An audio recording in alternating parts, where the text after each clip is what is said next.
Hello, Midnight TCG members. This is Midnight Fox, and we're coming to you with this week's Competitive Edge podcast. This week, we're going to be discussing gameplay mechanics, wording, just understanding your cards, basically.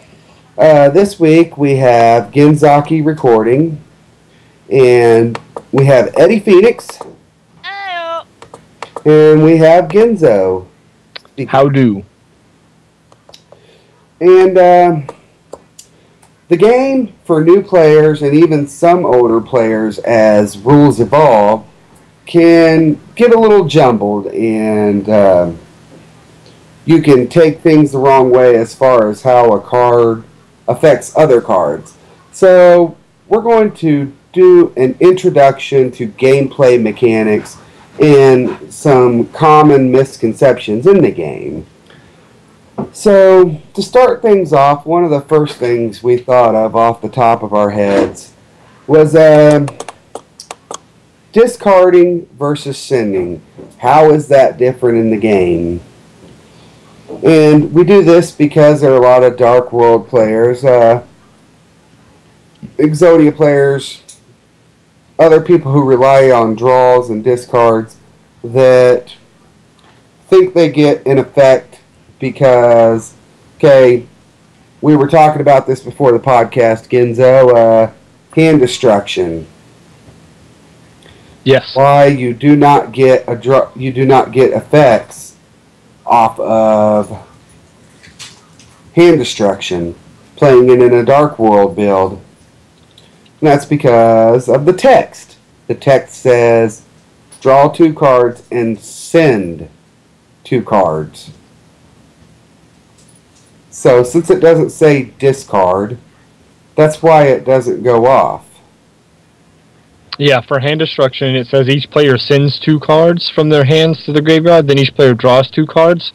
And the reason why I mentioned that in our pre-discussion was, we were talking about how players kind of misinterpret wording. And this was in regards to the Exodia players who run the dragon-based build, where they discard dragons, and then in their end phase they super rejuvenation to draw a bunch of cards in hopes of hitting Exodia.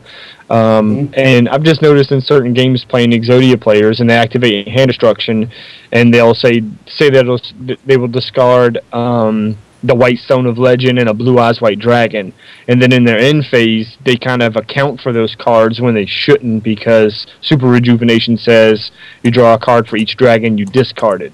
And again, hand destruction sends to the graveyard, not discards. So, that's the big misconception that first we wanted to look at, is people starting to read their cards when you're looking at deck building. If you're looking at deck building a Dark World deck, you don't want to look at something that says sending. That's not going to get any of your effects. No. Because it says send and not discard.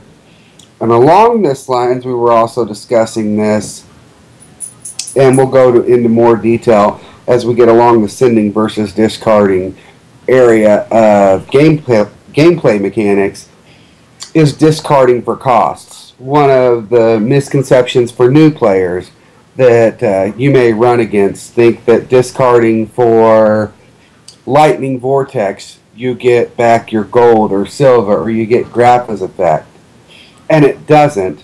And it's all in the text of the card. Lightning Vortex says, discard a card, then destroy all monsters on your opponent's side of the field. In that wording, you see that it's telling you to discard a card, yes. So people first look at their Dark World cards and go, okay, well, I can discard and destroy everything, and I'm going to get it back. No, because it says then. So that implies to you that you're paying a cost to gain that effect. That is why a card like Lightning Vortex does not get its ability by discarding for it. So when you're looking at deck building and gameplay mechanics, if you're looking at Dark World builds, Exodia builds, things that rely on sending or discarding, you have to read your card fully and understand whether you're going to get your effect or not. Well, I want to catch you there real quick because you said the key word "then." That could be a little confusing, and I think I don't want to get too involved in the new problem solving card text, which I think remedied a large majority of these problems. Because if we look at Dark World dealings, which will activate the effects of the Dark World monsters that are discarded by it, it says each player draws one card, then each player draw or discards one card. So saying if it says then, that wouldn't happen. I think what's more appropriate is if you see this kind of wording, say Snipe Hunter, you can discard one card to target one card on the field, then it has a semicolon. If you see that semicolon after the discarding part of a card, that's how you know you're paying a cost, and you won't get to activate the Dark World Monsters effect. That's a good way to cover that. Yeah, I kind of. Yeah. Pretty much your card should say discarding should be the last thing to happen. You know? Like card destruction, you're good. Graceful Charity, you're good. Dark World Dealings, you're good. Snipe Hunter, you're not good. Lightning Vortex, you're not good. Now, I'm going to also be the guy who's going to ask those questions where it's like I'm a completely new player to the game. So, I'm going to ask, so you just mentioned Snipe Hunter being able to discard/ditch cards for its effect. Say someone activates Divine Wrath. Memory serves me correctly, you have to discard a card to negate that card's effect. That's still a cost. Okay. Now, yes. Say someone plays something on the lines of Seven Tools or Dark Bribe. Is the Snipe Hunter still going to get its effect? Or is it, Well, not Seven Tools, because that stops a trap card. And Dark Bribe stops a spell or trap card, so I don't think that's really good with Snipe Hunter. I'm saying hitting it on top of the Divine Wrath. That way, because some people may be confused with that sort of thing. So it's like, does he still get his effect, or? Oh, I think I see what you're saying. Oh no, yeah, chains resolve backwards. Yeah, I think that's what he's getting at. Is will the Dark World monster still get an effect in a resolving chain? And it still comes down to, as long as the last thing to occur is the Dark World monster being discarded, it will. If it's not, it won't. Yeah, so you have to look at the chain link, and it always goes from the last part of the chain link back to the first part.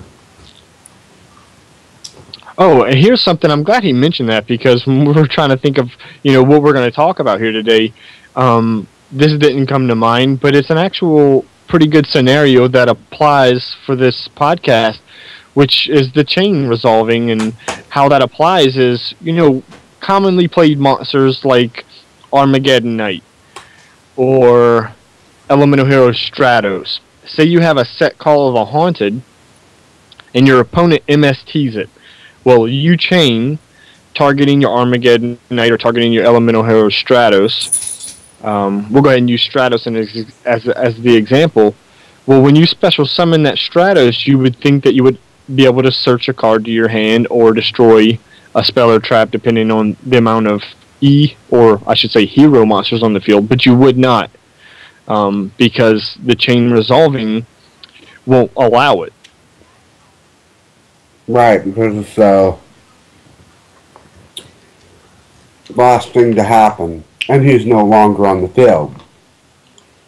Okay, that's what you're saying, like, say they chain MST to the call, bringing Stratos back. Stratos leaving the field is the last thing to happen. Is that what you're getting at? It's a timing issue, actually. Let's see if we can look at the Yeah, when this card is normal or special summoned, you can activate one of these effects. That you can forces it to miss the timing. That's a good Because one. when he hits the field, it's the result of a chain resolving. Because we had our opponent activate MST, we chain call the Haunted, targeting Stratos.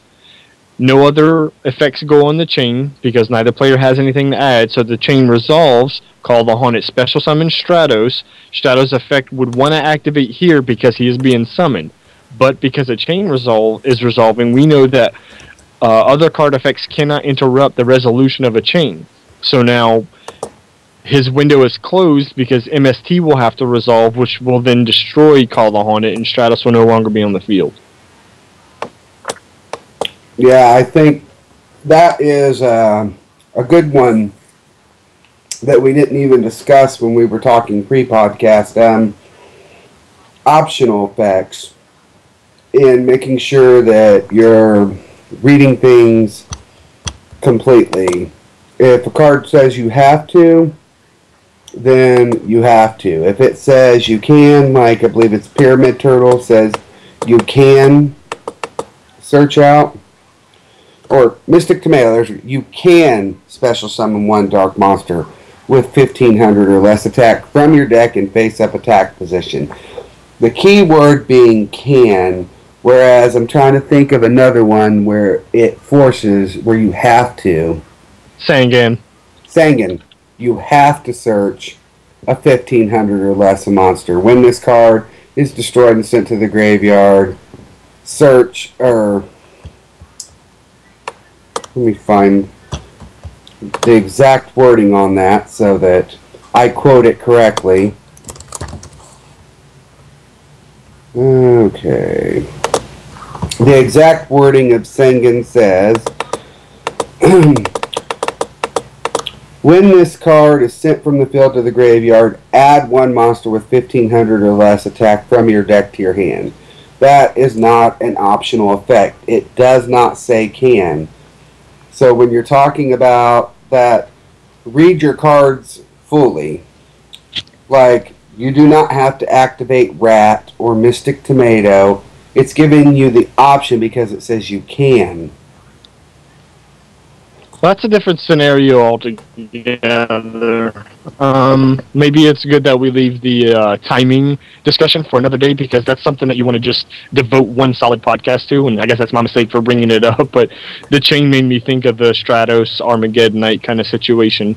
But I can't think of anything off the top of my head that would make you miss timing on a Battle Recruiter its effect, even though it is a win you can. They will just resolve, in my opinion. I think the you can there is just you don't have to if you don't want to.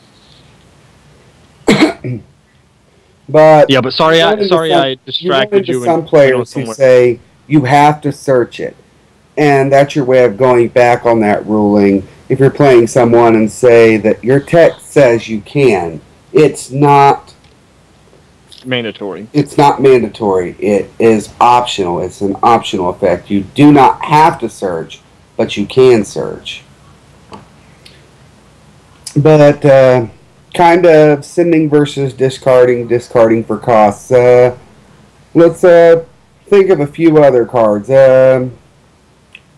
Dark World Lightning. That's a good one for contention. Now I want to look that up because Dark World monsters do still get their effect from Dark World Lightning, and that is because, and it says target one face down card on the field, destroy that target, then discard one card. Again, going back to the most important and key aspect of Dark Worlds and things that discard them being that the last thing to happen must be them being discarded. Yeah. So if you see discard, basically to sum it up, if you see discard before, then it's a cost. Before an effect. See it after, then you know that it's not a cost. You know that it's part of an effect. Right. Yeah. So, any other ones you want to add that we haven't covered? I mean, the big ones, the big things when it comes to sending versus discarding. Well, I guess another good one to bring up, like sending. I want to make sure we cover it, and we'll probably get into it farther down the road again. But like when you're talking about sending cards, like Botanical Girl, do not get their effect if they're not on the field. Like if they're used as an overlay unit. But because of the wording of a card like Torbus from the Underworld, it does, because it's saying send it when it's sent to the graveyard. It doesn't say sent from the field to the graveyard. It can be used for Dark Grepher food. It can be used for Foolish Burial food. And other cards that send it from your hand or from your deck to the graveyard, and you still get it. Just like before the actual banning of it, I think Sangan would or couldn't do that. I can't remember exactly. He would not.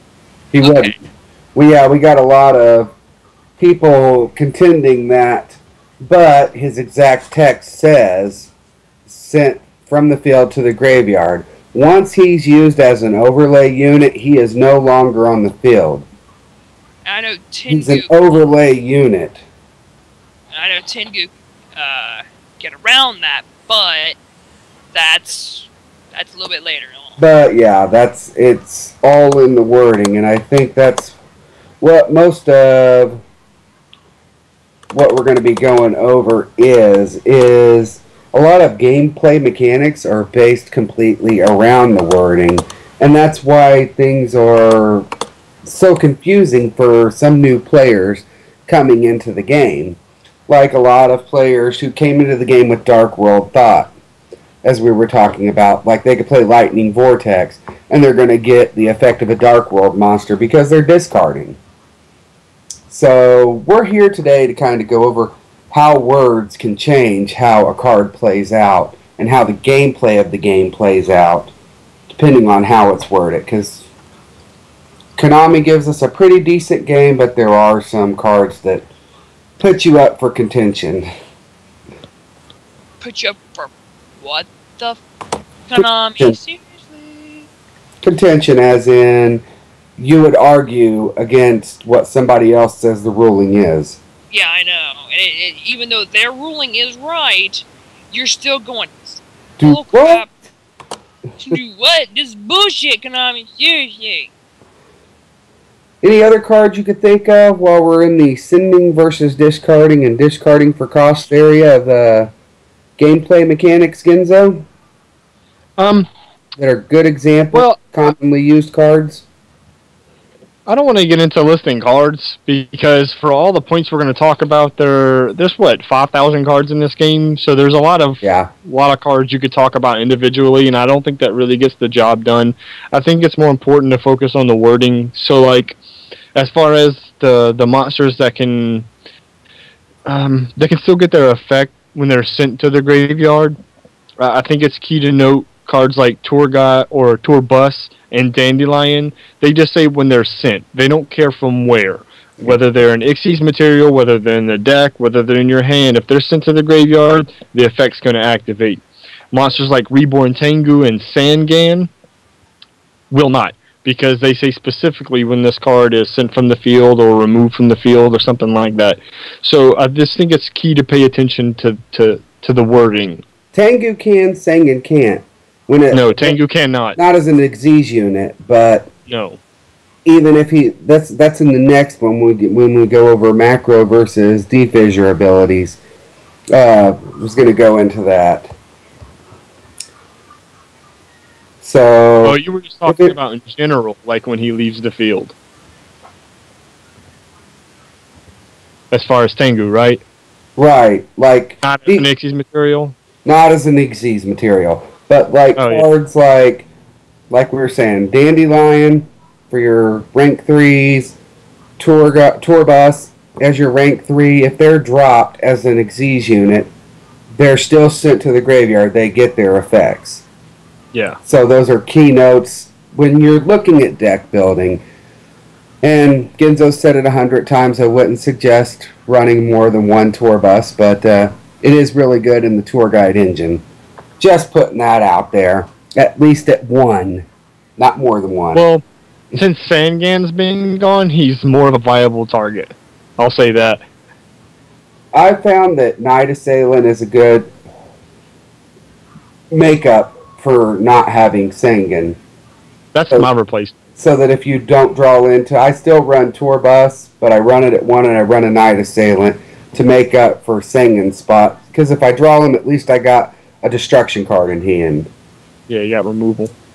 So, the next area we want to cover is going over gameplay mechanics when it comes to Macrocosmos / Banisher of Radiance / Banisher of Light versus Dimensional Fissure or Dimensional Prison, and how it affects monsters. So I guess the big things here, one of the things I want to make sure we cover on this, when you're looking at D-Fissure says to send all monsters are removed from play instead of being sent to the graveyard. If you have an Xyz monster, that Xyz monster will go out of play, but the materials go to the graveyard because they're not monsters on the field. That's the same with D-Prison. D-Prison removes the Xyz monster, but not the materials. And that's simply because the text states that it's monsters, and the actual monsters are your Xyz monsters. That's been a common misconception in the game with the introduction of Xyz monsters. So definitely want to clear that up. However, if you're looking at Macrocosmos / Banisher of Radiance / Banisher of Light, things that remove everything, if those are active and you run into, say, a Mirror Force or your Xyz monster's destroyed, everything goes out of play. It's not just that Xyz monster, all of its units go out of play as well. It also goes out of play with the D-Fissure as well. It's just, including with Macrocosmos, Macrocosmos sends spells, traps, monsters, synchros, XYZ, the whole 9 yards. D-Fissure is only going to be sending the monsters to the graveyard. But D-Fissure, that's where we were going on it. D-Fissure, it skirts the ability with the overlay, the Xyz units. With the Xyz units, they can still go to the graveyard if it's only Dimensional Fissure active. Oh, I didn't They're know no that. longer treated as monsters on the field. Your Xyz monster is treated as your monster. The materials go to the graveyard. Versus if you have Macrocosmos or Banisher of Radiance or Banisher of Light active, they all go out of play, including the units. Okay, excuse me, I did not know that part. I honestly thought they all went out of play. That's why we're covering this area. And it's a good thing I'm paying attention. Which, another one, and this is where we were talking about with Reborn Tengu.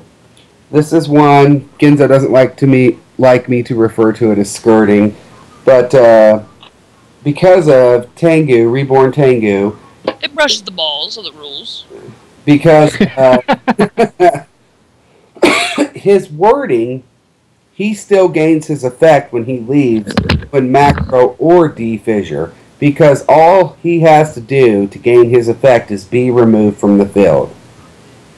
So even with those active, now if you run into a card like in the past format and all the formats like Sangan, no, you're not going to get that effect because it has to be sent from the field to the graveyard.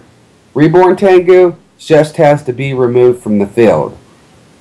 So even with D-Fissure, Macrocosmos out on the field, he still gets his ability as long as he's not an Xyz unit. As an Xyz unit, he wouldn't gain his ability because he's no longer a monster on the field.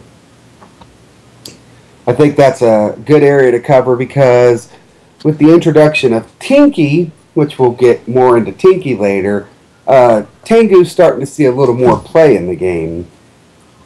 It gets me a little scared that a player wouldn't know that. Well, I mean, because nothing on Reborn Tengu mentions the graveyard whatsoever. But I've ran into people on Dueling Network who are like, no, you can't activate Tengu. And it's like, yes, please read the wording. It says when it's removed from the field. It doesn't say when it's removed from the field and sent to the graveyard, like a card like Sengen says. It says when it's removed from the field, you gain its effect.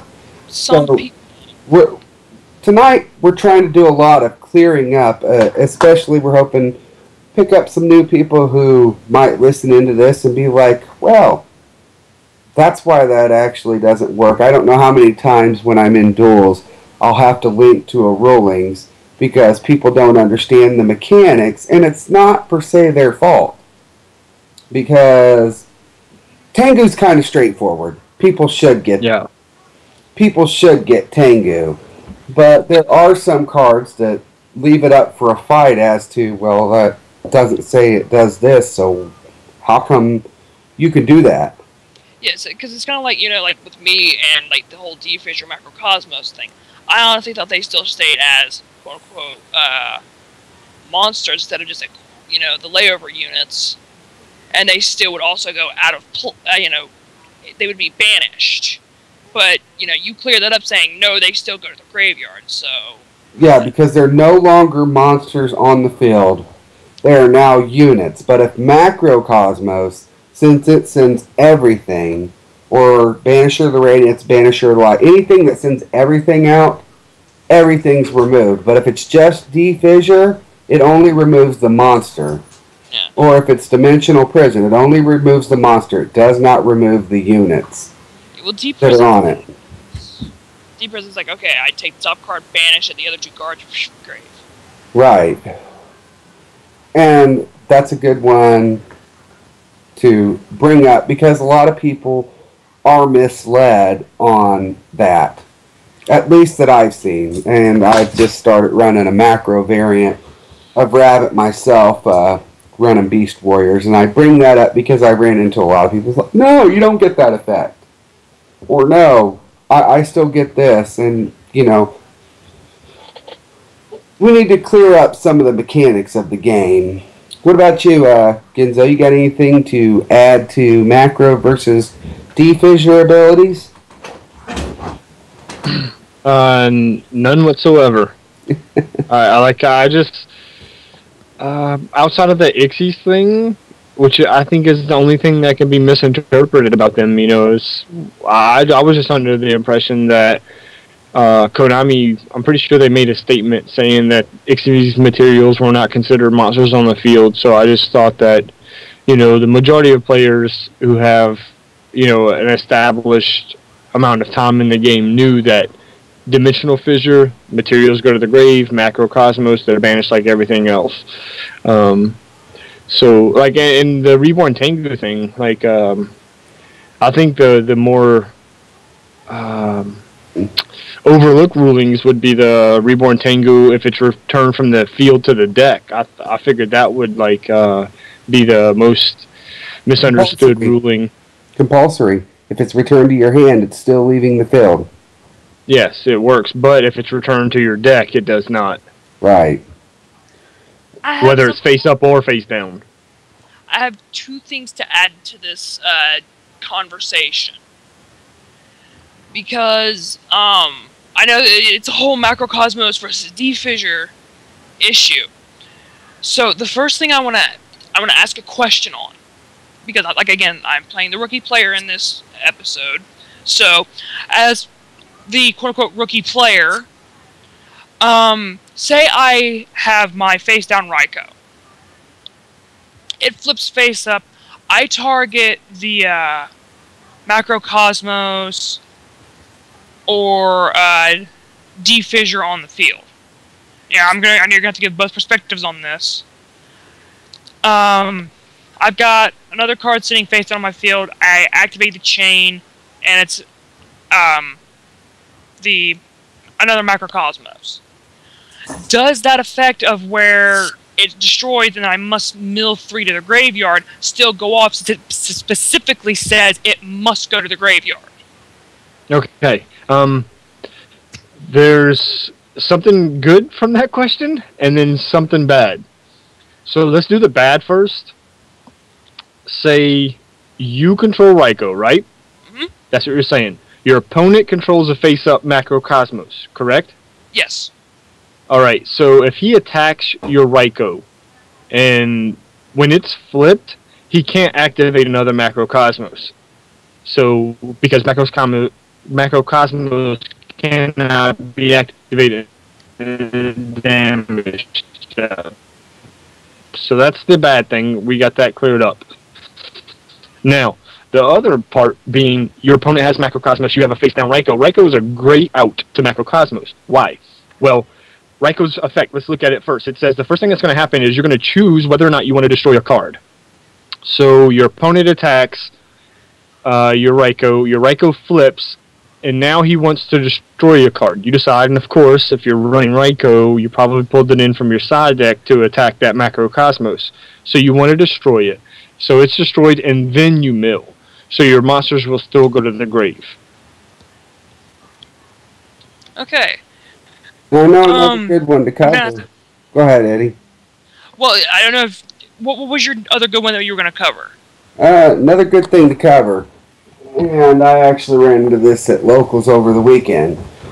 DD Survivor versus DD Scout playing, and amazingly, people still get messed over on this, and used as Xyz units. Because of their wording, DD Survivor has to be face up. So if he's an Xyz unit and he gets removed, he does not come back. Scout planes get, whenever they get removed regardless, come back. So if you use Scout planes in a DD build, say to use for gotchis, you will get Scout plane back. If you go into a level 4 with Survivor, he's not coming back.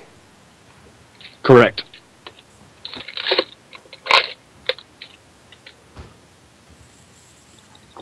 Now go on with what was your question, Eddie?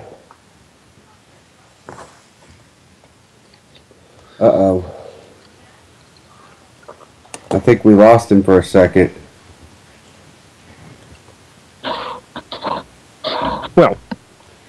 Well, that kind of sucks. Oh,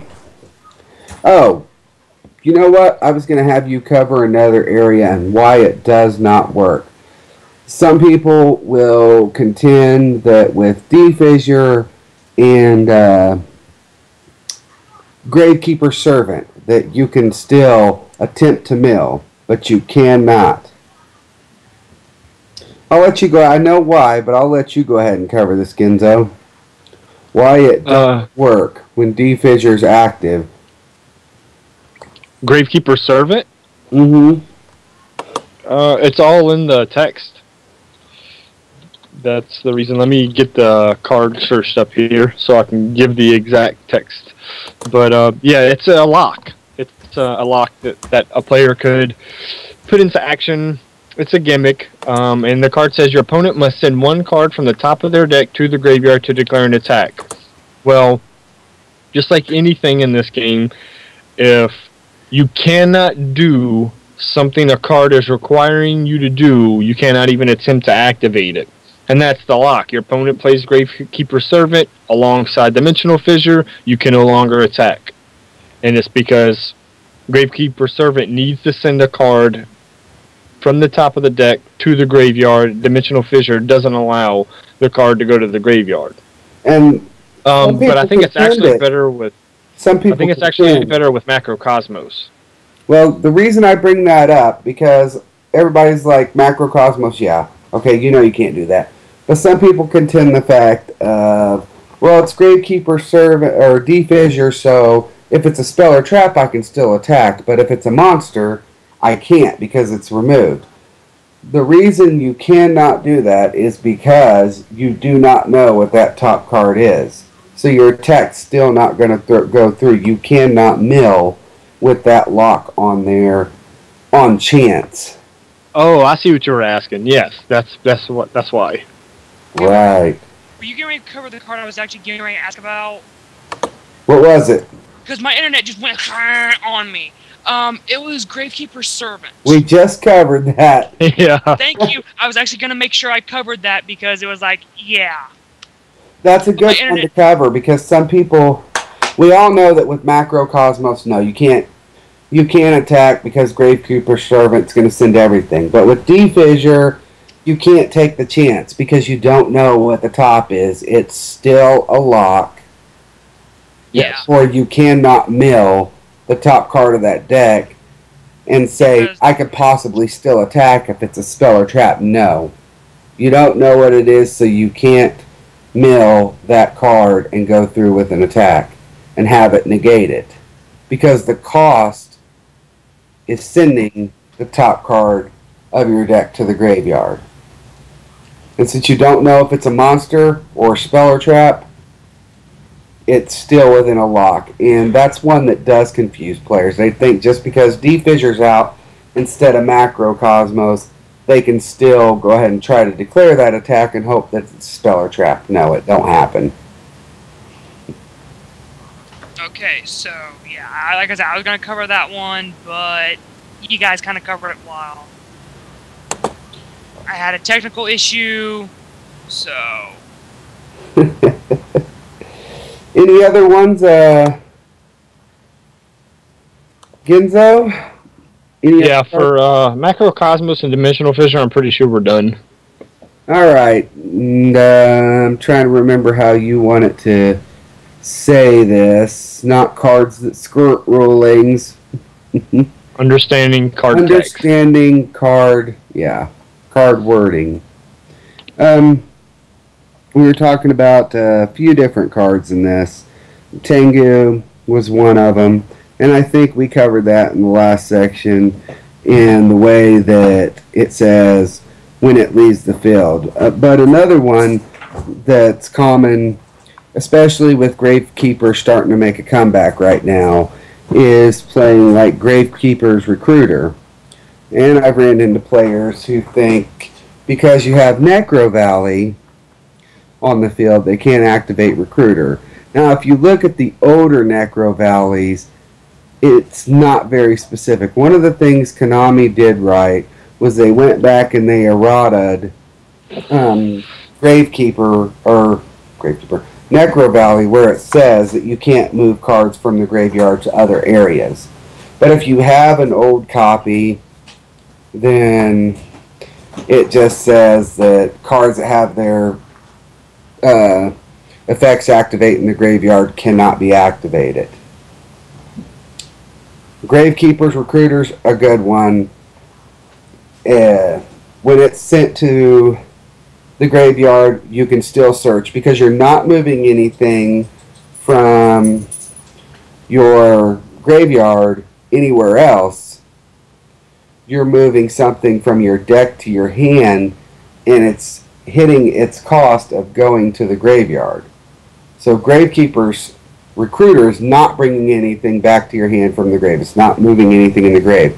On the other hand, a card like Torbus from the Underworld or any Chaos Monsters, you are moving things in the graveyard, so you cannot use their effects when you're going against Necro Valley, because then you are moving things from the graveyard to another area of gameplay.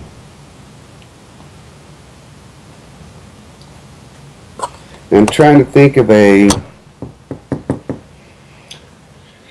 few good other ones that as far as your gameplay other than Necro Valley.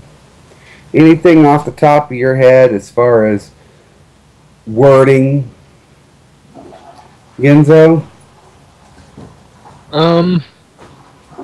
I do want to touch point on the if you have an old copy of Necro Valley, because you're right. That is one. that is a jumble miss of wording. It's a lot easier to get what actually happens incorrect. But I think the new Necro Valley is really is worded really well. But I haven't been in a situation where where there was a Necro Valley active and a player, misunderstood whether or not a tutor like Goblin Zombie or Gravekeeper's Recruiter could activate. But yeah, if people are having trouble with that, it's key to note that basically cards can't be filled with unless it's by their own effect. So I think the big thing is if you run into Gravekeepers, you want to bring up the new wording, because there are players who've had their Necro Valleys for forever. Yeah, they may like run me. an old copy that just says cards cannot activate their effects in the graveyard. That's me. I play my first edition set from Pharaonic Guardian, but I know the card really well. I know what it can and cannot stop. But I'll tell you, like, when I'm playing against Gravekeepers, I play inherently much slower. Because that card, I don't know, maybe it's because I lived through all the different eras of Necro Valley and the card interactions with it, so where, like, there's this subconscious buffer to where, I'm just always going to be slower to make sure everything's going the way it should. Now, the side-by-side of that, on the other hand, is, and I want to mention this card because we're discussing Necro Valley, is the End of Anubis. That card does completely shut down the graveyard. Versus where Necro Valley says things can't be moved around from the graveyard to other areas, the End of Anubis completely shuts down the graveyard. It's a good tech card if you're running Gravekeepers in today's day and age, because it's a level 6, 2500. So one tribute monster for 2500 that completely eradicates the graveyard. You can't do anything with it. Whereas now with the new wording on Necro Valley, they've made it clear that you can still manipulate graveyard effects as long as they do not activate and move anything around in the graveyard to other areas of gameplay. Yeah, I think that's a good card to juxtapose with Necro Valley, because Necro Valley has become, I don't know, less of an oppressive thumb over the graveyard as time has gone by, but the End of Anubis is very specific that it stops everything. As effect, while this card is face up on the field, all effects of spell, trap, monster effects, or cards that target a card or cards in the graveyard or that activate in the graveyard are negated. I mean, he covers the gamut. Which I think is where, if they were going to go that way with Necro Valley, they should have put that on Necro Valley in the first place instead of leaving it open to interpretation. But thank you, Konami, you eventually fixed it. It does make it clearer now. But that's just the worst case scenario for any of you players who might go to a local scene and somebody's running a really old copy of Necro Valley and they're like, no, you can't get this effect that says it's when it's sent to the graveyard because I got Necro Valley. As long as that effect doesn't move anything around in the graveyard, yes, you can. But if you're running up against the End of Anubis, no, you can't. Because the End of Anubis shuts down graveyard effects. Abyss Dweller, if you use an overlay unit, shuts down graveyard effects. So, really, knowing the wording of your cards is key, again. Any other cards that are open to interpretation you could think of off the top of your head? Probably a bunch. Are we sticking to the Gravekeepers? What about you, Eddie? You got any questions over wording of cards? Any specific cards you'd like us to discuss? Okay. Playing the part of the new person that I Doesn't. know that our recording man just mentioned scapegoats. We were talking about, yes, the trap monsters, being able to use them as Xyz units, whereas like scapegoat tokens, you can't use those for Xyz units. And the reason why that's impossible, like Fires of Doomsday, you cannot use that as Xyz overlay units. And it's because they're not actual cards. Right. Whereas your trap cards specifically state, like Metal Reflect Slime specifically states that it's a monster card, but still treated it as a trap card as well. Since it states that it is a monster card, Metal Reflect Slime can be used for an Xyz summon. Yes. I think that was a good thing to go ahead. Yeah, I'm glad you brought that up. We were talking about that pre-podcast. I also, I know we were talking about the TKRO and things like Solemn Warning, but let me get one question that may come to mind for some. As a person who, like, I played Elemental Heroes. I've been on both sides of that bar, on the receiving end and the giving end. My opponent plays Super Polymerization. I know I can't negate that card, but if I've got like a TKRO on the field, or if I've got the Solemn Warning or Solemn Judgment on the field, as soon as that monster hits the field, am I able to counteract it, or does it come through anyway? That's a good question. Not being able to negate that Super Polymerization. That's a good question, I think, because I've had this come up in real life games, and I'm trying to think how it was worded to me, why they felt they could respond. They said they cannot chain to Super Polymerization, but they could respond to the summon after it resolves. And that's the key here. Like, Thunder King Ryo won't be able to negate this summon because it's the resolution of a card's effect. And Solemn Warning it's just like any counter trap that wants to negate something, or even like Starlight Road, when it wants to negate an activation, it has to be chained directly to the card's activation that it wishes to negate. So, since Solemn Warning can't be chained to the activation because no card can be chained to the activation of Super Polymerization, it can't do its job. And Thunder King Ryo, it can't negate the summon of a monster being summoned due to the resolution of a card effect. So, Gorz the Emissary of Darkness, Tragodia, a battle recruiter such as Mystic Tomato, what else? Monster Reborn, Call of the Haunted. Those are those will be special summons that Thunder King Ryo can do nothing about because they're all the resolution of a card effect. Thunder King Ryo is going to be good for stuff like Hieratic Dragon Tefnuit or Cyber Dragon. And so I guess we should go ahead and define the difference in summonings, because the cards I mentioned that he can't negate are the resolution of an effect. The ones he can negate are inherent summons. And the way you can tell is if you look at a card like Cyber Dragon, if your opponent controls a monster and you control no monsters, you can special summon this card from your hand. That's a condition. If a monster has a condition, like if you control a face-up warrior, you can special summon this card from your hand. That's a condition, which makes it an inherent special summon, and that's where Thunder King Ryo really excels. On top of the fact that a game mechanic such as Synchro Summon or Ixie Summon, those aren't from a card effect, those are inherent special summons.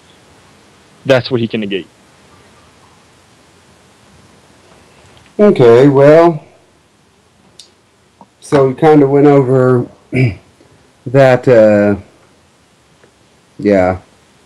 We went over TKRO, so let's just go ahead and go over that area and talk about inherent and non-inherent summons a little more in depth. So, Ginzo. What do you want? I mean, Like we were talking about how examples. Glad Beasts, you can't, when you can activate Solemn Warning when, say you were talking about Darius, when you tag out, you can activate the Solemn warning situation. Yeah.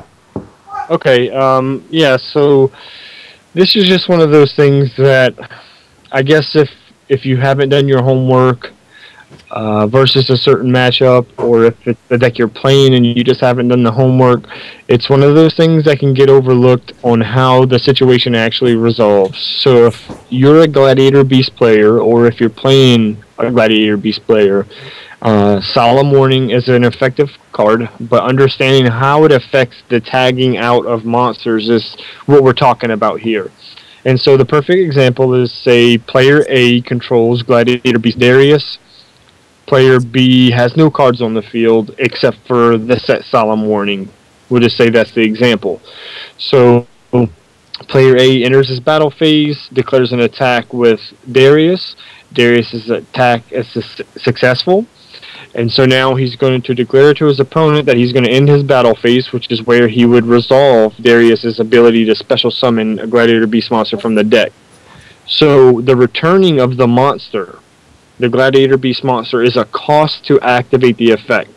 So you will say, I wish to tag out, you'll return Darius to the deck, and now your opponent can activate Solemn Warning.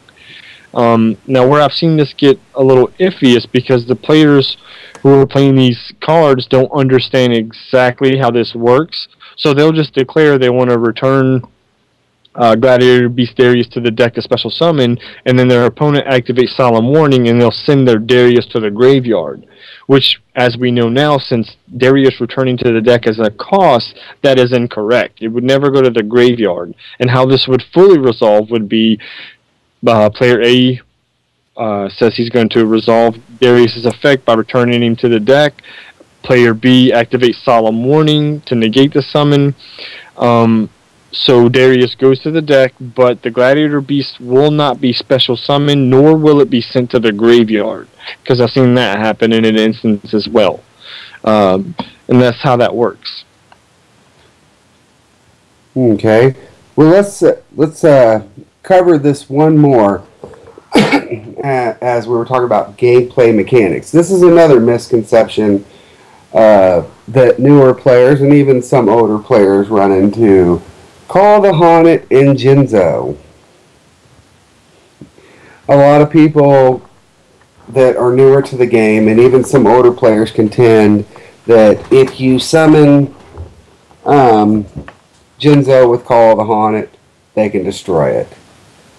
When you look at Jinzo, he negates all traps on the field. So even though Call of the Haunted says, when this card sent to the graveyard, send the monster to the graveyard, he's no longer affected by Call. So even if Call leaves the field, Jinzo stays. But let's look at how, like, Solemn Judgment, Solemn Warning, Forced Back, Effect, Jinzo / Wildheart / Tinkabito, anybody who is either unaffected by traps or negates traps. Give your input on it, Ginzo.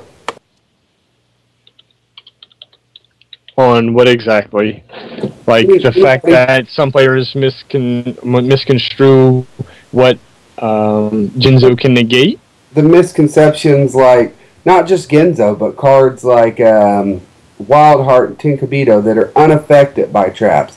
So once you use Call to bring back Wildheart or Tinkabito Shien, they don't leave the field even if Call of the Haunted is destroyed.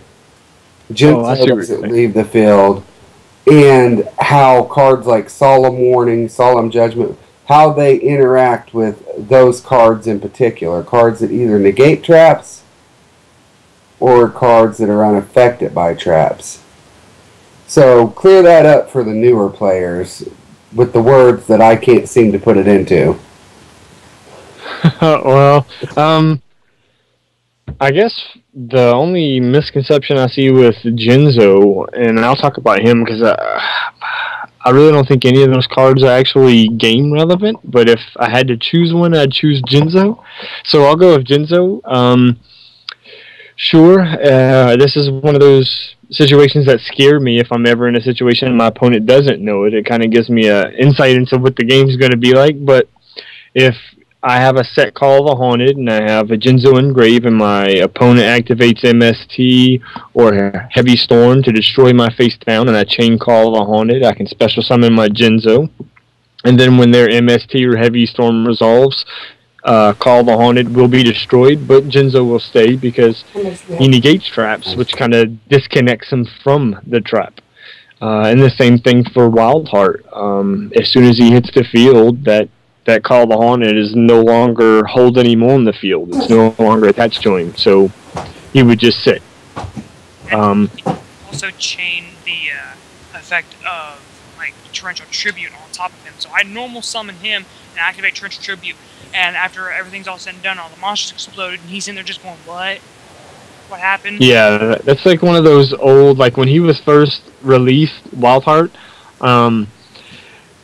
I just remember seeing a little bit too much of him for that same reason, like attacking a Mirror Force, who cares, attacking a Sakaretsu armor, because that was big then, and then of course the Torrential, your opponent's got a nice looking field, you summon Wildheart, your opponent can't bottomless him, so you hit the Torrential Tribute, and it's just like a Raigeki pretty much.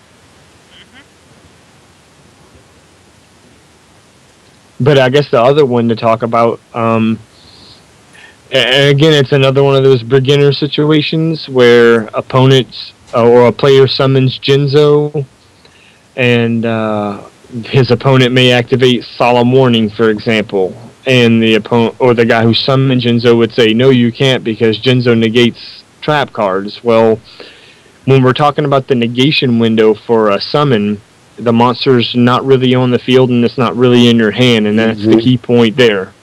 So if Jinzo's not technically on the field, Jinzo's effect is not applying. Also, in the same situation where if you summon Jinzo, you can't chain a Torrential to him, there's those little windows that tell you what you can and can't do. You can Solemn Warning, you can Solemn Judgment of Jinzo, you cannot Torrential Tribute or Bottomless Trap Hold Jinzo. Forced back can send him back. Yeah, it's a counter trap.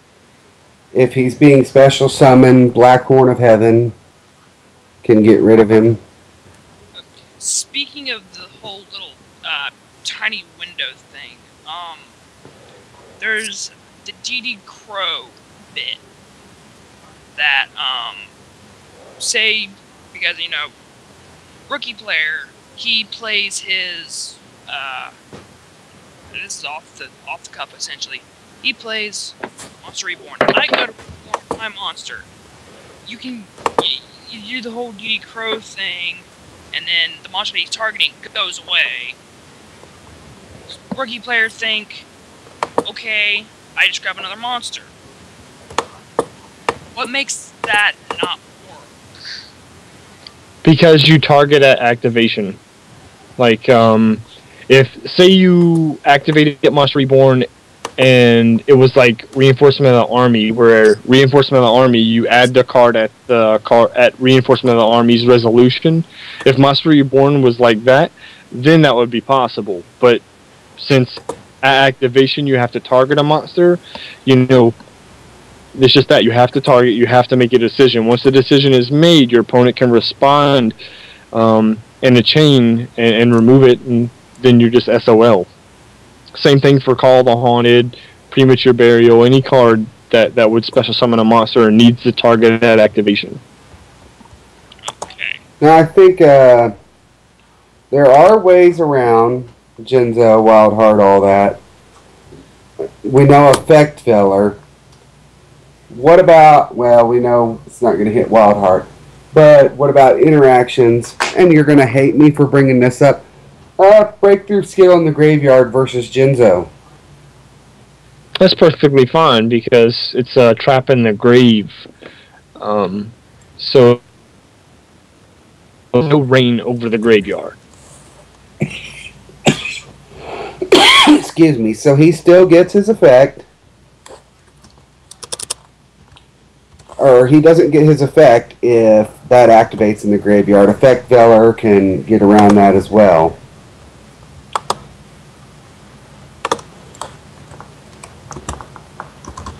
Alright.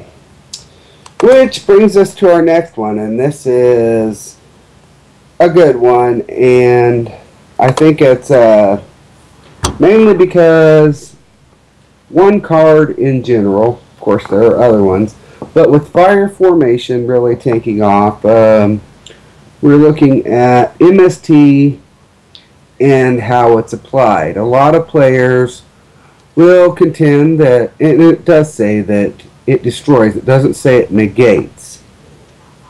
But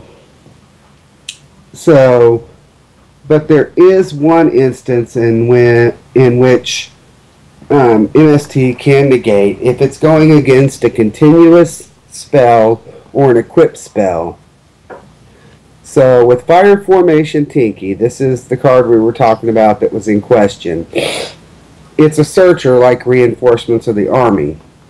The difference is Reinforcements is a normal spell card. Tinky is a continuous spell. And the actual ruling for Mystical Space Typhoon, this was ruled in the OCG, is that Mystical Space Typhoon and Dust Tornado do not negate the effects of cards they destroy. So spell and trap cards that MST is chained to may still resolve if they are in the graveyard. However, the effects of continuous and equipped cards need to remain on the field to resolve, so their effects are not applied if they are destroyed.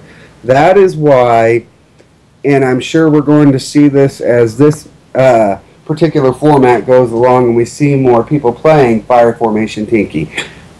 If MST is chained to Tinky, you cannot search your level 4 Beast Warrior type monster because it is a continuous spell. Versus something like Rhoda, you can still search because it's a normal spell. But I think that's going to be something that's going to come up, so we want to clear that up in this podcast. And so, other than Tinky, what do you think of when you think of some other continuous spells that might put up some window of doubt as to whether they can resolve or not? Well, I just think that, again, this is something geared more to the beginner player. I don't know. I just don't think this is something that competitive players or players who have a long period of time behind them in the game will have to worry about, because it's just always been one of those things that if it's a continuous spell, it has to be a successful activation and resolution. It has to be on the field for both of those periods of time. But when you mentioned this in the pre-talk, it did make me think of a very interesting scenario from an earlier card that you no longer have to deal with, but it was back in the day when Swords of Revealing Light was at 1, and we could still play Imperial Order, because it was a very odd card interaction, because say you control Swords of Revealing Light and you activate it, and then I chain Imperial Order. Your Swords of Revealing Light is being negated, but not the activation, so it would sit there. And say on my next turn in my standby phase, I chose not to pay for Imperial Order, I would send it to the graveyard, but your call or your Swords of Revealing Light would still stay there, but it would still be negated. But it still counted the turns, and that's the really weird thing, because after being on the field for 3 turns, it would still send itself to the graveyard. So that's what I thought about whenever you mentioned this, because I tried to think of the relevance of the situation, and that's the only thing that come to mind was just that weird interaction between Imperial Order and Swords of Rivian Light. Even after being negated, it would still count the turns and then send itself to the graveyard in the third. Well, since that's all you have, Eddie, what do you think? Any questions? Things we haven't covered yet?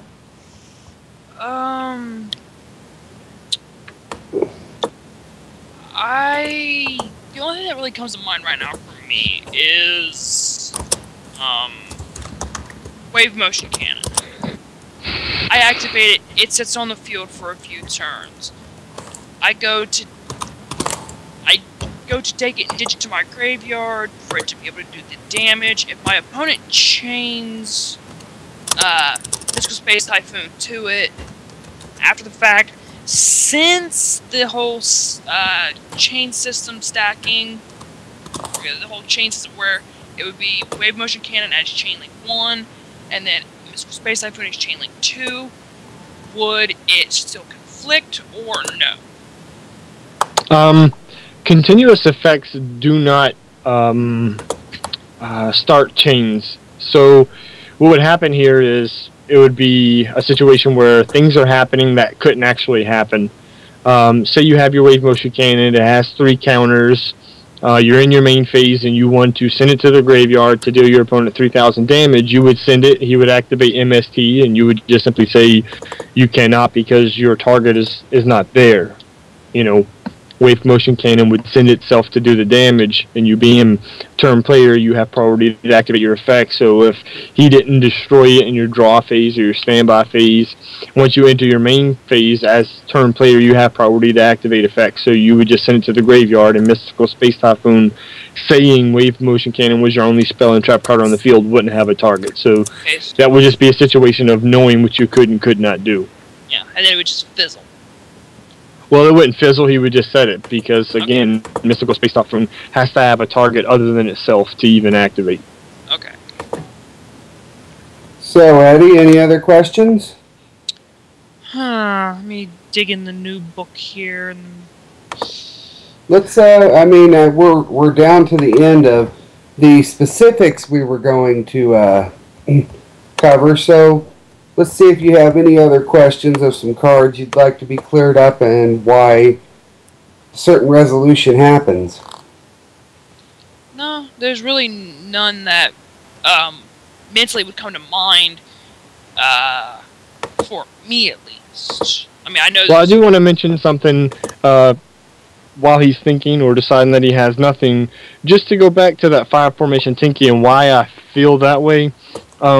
Take a look at Premature Burial, or since it's banned, you can also look at a card like Autonomous Action Unit, which still kind of has the same effect, where you pay a cost to activate and then you special summon a monster. Where Premature Burial, you get one out of your graveyard. Autonomous Action Unit, you get one out of your opponent's graveyard.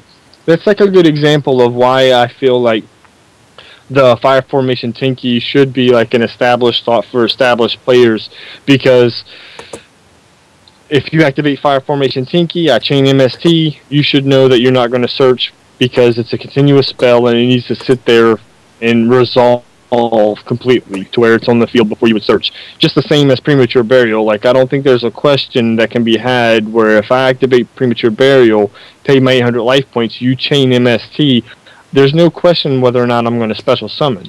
Of course I'm not. And I think I wanted to bring that up to kind of, you know, bring the discussion together and to give you the reason why I felt that way. I ran into that, so that's why I wanted to make sure we cover that. And considering how much popularity is growing with Tinky, it's definitely a good card to mention. Well, I think it's a pretty established card for a while now. So, I think if that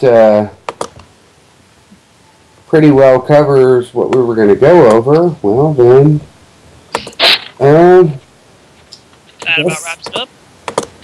The only thing to mention, If anybody was in for the Yu-Gi-Oh! Forum Grand Prix and all that, Midnight TCG, Yu-Gi-Oh! Forum Midnight TCG Grand Prix, that is done and over with, and we're actually playing in it. Remember that we are on 4-day rounds. Definitely get in on the Flash tournaments. We have the number 50 Black Ship of Corn. Oh yeah, you did decide you wanted to vote on switching the day on that, right? Do what? Did you put the poll up to switch the day for that? Yes. So, if you are interested in playing, and you have a preference of something that's going to work better for you, make sure to get down there, post your thoughts, so that we can get a set day that's going to work for everyone. And if you are in the Grand Prix, just want to tell you guys, first round is over, second round is up. So go in there, have a look. By the time you guys hear this, we might even be moving on to third round. Don't forget about Deck of the Month. And Deck of the Month, yes. Right now, we're doing a front page feature, but if we start to see more activity go to that area like it used to be, we may go back to offering prize support. The theme this month is spirits. We want to see how much spirit everyone has. So at least 10 of your monsters in your deck have to be spirit monsters. Other than that, the rest is up to you on how you want to build the deck. And the members will vote on it. Of course, when we do our contests for prizes, you have to play your Deck of the Month entry. So, if we keep up the activity in Deck of the Month, look for prizes to come that way. But know that those months where we offer prizes, you're not going to get it by member vote. You're going to have to play it out and show that it reigns supreme. But be creative. Really think things out. That's really what we try to push. We try to open up everybody's minds. It's what we do with the Flash tournaments, Deck of the Month, and maybe get you to look at some cards you never thought about before that are actually somewhat decent tech cards. So other than that, I think that about wraps up this week's Midnight TCG podcast. Probably going to do a little more research and go into some advanced gameplay / rulings. But just as an introduction, we wanted to go over some things that may be confusing to new players, or some things that have been errata from Konami that may clear things up for some older players. So, Eddie, deep us off.